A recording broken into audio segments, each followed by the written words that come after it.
అందరికీ praise the lord. ఈరోజు దైవ మర్మముల్లోని దినపాఠము జూలై 14వ తారీఖున ముదిమి వచ్చు వరకు నిన్ను ఎత్తుకొని వాడను నేనే, తల వెంట్రుకలు నరయు వరకు నిన్ను ఎత్తుకొని వాడను నేనే చేసి ఉన్నాను, చంకబెట్టుకొని వాడను నేనే, నిన్ను ఎత్తుకొనుచు రక్షించు వాడను నేనే.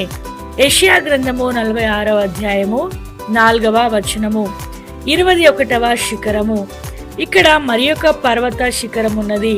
యెషయా ప్రవక్త ద్వారా ప్రభు మన జీవిత కాలమంతయు తానే మనలను ఎత్తుకుని మోయుదునని బలముగా నొక్కి చెప్పుచున్నాడు. మానవ మాతృత్వంగా మనము భయములతో నిండి ఉన్నాము.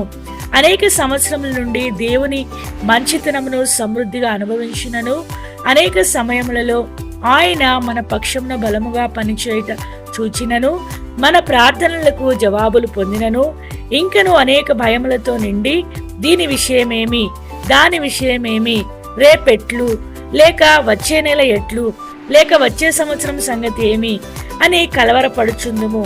మన మనసులు భయముతోనూ చింతతోనూ నిండి ఉన్నందున భవిష్యత్తును గూర్చియు, మన ఆరోగ్యమును గూర్చియు, వృద్ధాప్యమును గూర్చియు, పిల్లలను గూర్చియు, లేక అల్పమైన మరి దేని గూర్చియో చింతించుచుందుము.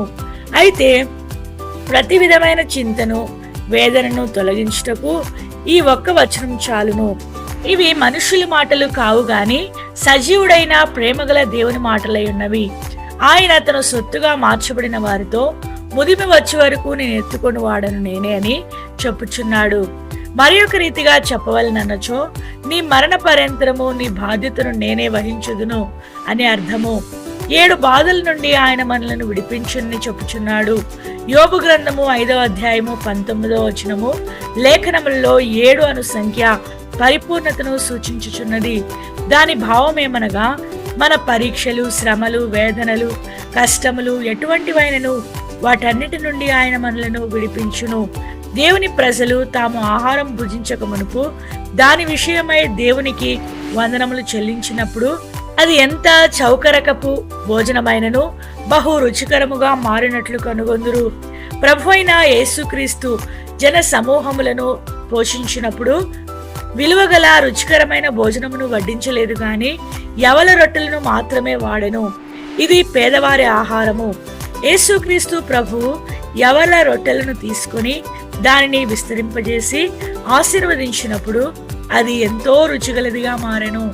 ఇది సత్యమని మా అనుభవంలో కనుగొంటిమి. దేవుడి కొన్ని మాటలను దీవించి ఆశీర్వదించునుగాక. ఆమేన్.